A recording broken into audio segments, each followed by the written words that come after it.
ఇక్కడ మీరు చూస్తున్న వ్యక్తి ఎవరో మన ఛానల్ వ్యూయర్స్కి ఈ పాటికే తెలిసిపోయి ఉంటుంది.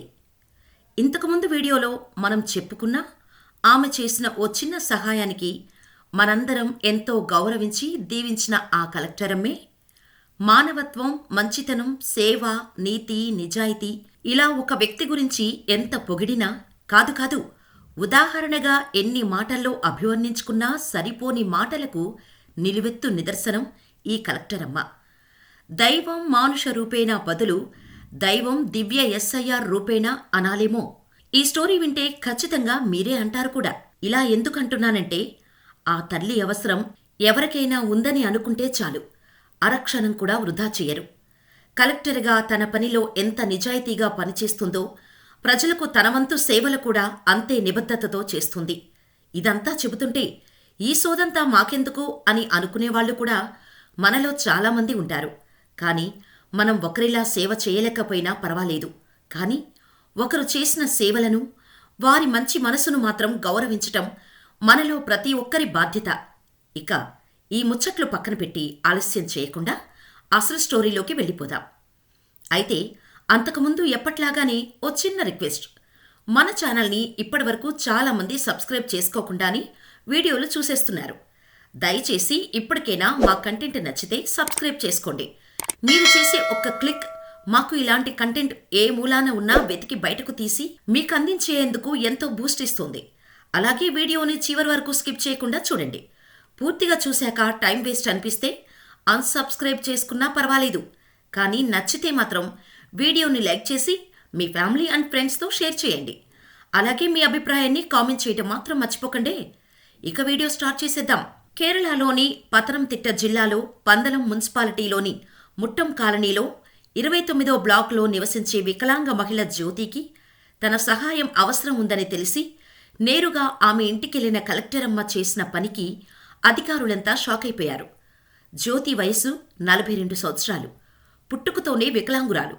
ఆమె చిన్నప్పుడే తల్లిదండ్రులు చనిపోయారు. అప్పటి నుండి ఆమె సంరక్షణ అంతా ఆమె సోదరి గిరిజ చూసుకుంటోంది. అయితే గిరిజకి మాత్రం తప్పకుండా సెల్యూట్ చేయాలి. ఎందుకంటే కన్న తల్లిదండ్రులే అవిటితనం పేరుతో కన్న బిడ్డలను కడతీర్చుతున్నారు. తల్లిదండ్రులు వృద్ధులైతే పైసాకి పనికిరారని ఇంట్లో నుండి వెళ్లగొడుతున్నారు. ఇక సొంత అక్కా చెల్లెళ్ళు, అన్నా తమ్ముళ్ల గొడవలు చెప్పనక్కర్లేదు. అలాంటి ఈ రోజుల్లో జ్యోతి పనిచేయలేదు. సరే, పెన్షన్ వస్తుందా అనుకుంటే అదీ లేదు. జ్యోతికి అసలు రేషన్ కార్డు కాదు కదా, పుట్టినప్పటి నుండి ఆధార్ కార్డు కూడా లేదు. అలాంటి తన చెల్లిని 42 సాకుతూ వస్తుంది అంటే ఆమె మనసు ఎంత గొప్పదో అర్థమవుతోంది. అయితే గిరిజకు పెళ్ళై 2 మగ సంతానం ఉన్నారు.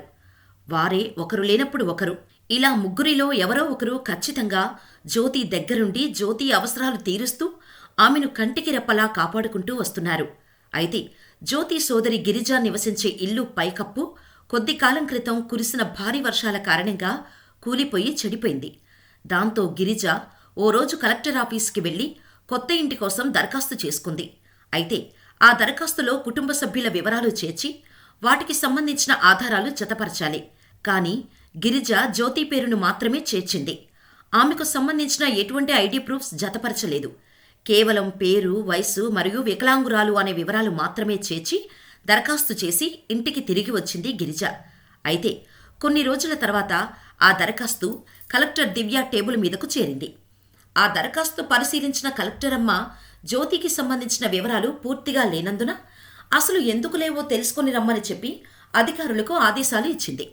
దాంతో గిరిజ ఇంటికి వెళ్లిన అధికారులు అసలు జ్యోతికి సంబంధించిన వివరాలు పూర్తిగా జతపరచలేదు. ఆధార్ కార్డు లేదు, రేషన్ కార్డు లేదు. అసలెందుకు 42 ఆధార్ కార్డు ఎందుకు తీసుకోలేదు అని ప్రశ్నించగా బరువెక్కిన గుండెతో, అలసిపోయిన గొంతుతో ఇలా చెప్పింది గిరిజ. అయ్యా, మా ఆయన 2 పిల్లలు పుట్టాక కొద్ది రోజులకే అనారోగ్యంతో పోయారు. వీరి బాధ్యతంతా నాపైనే పడింది.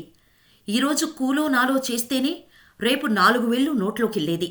అలాంటి నేను మీ ఆఫీసర్లకు లంచాలు ఎక్కడి నుండి తేను? అయ్యా అని నోరు తెరిచి పిలవడమే ఆలస్యం. చేతులు చాచి ఎంత తెచ్చావని అడుగుతున్నారు. ఎన్నిసార్లు దరఖాస్తు పెట్టుకున్నా పట్టించుకున్న నాథుడే లేడు. అందుకే నేను కాయాకష్టం చేస్తే వచ్చిన సొమ్ముతోనే మేం 4 కడుపు నింపుకుంటున్నాం. అది చాలయ్యా ఈ జీవితానికి. మీక్కూడా ఏమన్నా కావాలంటే ఇప్పుడే చెప్పండయ్యా. మా దగ్గర మా ప్రాణాలు తప్ప ఇంకేమీ లేవు. ఇంకేమీ ఇచ్చుకోలేము అని చెబుతుంటే ఆ అధికారుల కళ్ళు కన్నీటితో తడవటం మొదలయ్యాయి. అక్కడి నుండి మారు మాట్లాడకుండా వెనక్కు వెళ్ళిపోయారు. వెళ్ళి కలెక్టర్ దివ్యతో జరిగిందంతా అక్షరం పొల్లుపోకుండా చెప్పారు. కలెక్టర్ కళ్లల్లో నీళ్లు ఆగటం లేదు. వెంటనే అధికారులందరినీ తీసుకుని గిరిజ ఇంటికి బయలుదేరింది దివ్య. మొదట అందరూ పెద్ద పెద్ద కార్లల్లో రావటం చూసి కొంచెం భయపడిన గిరిజ వచ్చింది కలెక్టర్ అని తెలిసి కొంచెం ఊపిరి పీల్చుకుంది. నేరుగా జ్యోతి దగ్గరకు వెళ్లి కూర్చుంది. జ్యోతికి గిరిజకు ఏం అర్థం కావటం లేదు. అంతలో బాగోగులు అడిగి తెలుసుకుంది ఆ కలెక్టర్ అమ్మ. అయితే జ్యోతితో మాట్లాడుతూ, అమ్మా, నీకోసమే వచ్చా నేను. నీకు Aadhaar card, ration card, pension ప్రతి ఒక్కటి నీ ఇంటికే వస్తాయి అని స్థానిక ఆధార్ ఎన్రోల్మెంట్ ఆఫీసర్ను పిలిచి జ్యోతికి వాళ్ల ఇంట్లోనే ఆధార్ కార్డును లైవ్లో వాళ్లు చూస్తుండగానే ఎన్రోల్ చేయించి రేషన్ కార్డును 10 నిమిషాల్లో జారీ చేసింది. అయితే జ్యోతి సోదరి గిరిజ కళ్ళు ఆనందంతో తడుస్తుంటే జ్యోతి మాత్రం సంతోషంతో ఆ కలెక్టరమ్మ చేతుకున్న గాజులు కావాలి అని అడిగింది అమాయకంగా. వెంటనే తన చేతుకున్న గాజులు తీసి జ్యోతి చేతికి తొడిగి నుదుటిపై ముద్దు పెట్టి గుండెలకు హత్తుకుంది. వచ్చేదారిలో కొత్త బట్టలు కూడా కొనుక్కొచ్చి జ్యోతి గిరిజకు తన పిల్లలకు కూడా ఇచ్చింది. కాసేపు అందరితో ముచ్చటించి, ఇక నుండి ప్రతి నెల పెన్షను, రేషను మీ ఇంటికి వస్తుంది. ఇప్పటి నుండి కడుపు నిండా మంచి భోజనం చెయ్యండి. మీ దరఖాస్తు నేను చూశాను. మీకు తప్పకుండా కొత్త ఇల్లు కట్టించే బాధ్యత నాది అని చెప్పి వాళ్ల ముందే అధికారులకు ఆదేశాలిచ్చి అక్కడి నుండి వెళ్ళిపోయింది.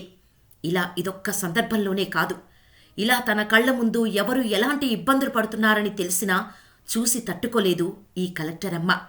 ఈ కలెక్టరమ్మ చేసిన ప్రతి విషయాన్ని చెప్పుకుంటూ పోతే ఓ పుస్తకమే అవుతుంది. ఆ కలెక్టరమ్మ కేవలం కలెక్టర్ మాత్రమే కాదు, ప్రాణాలు పోసే డాక్టర్ కూడా.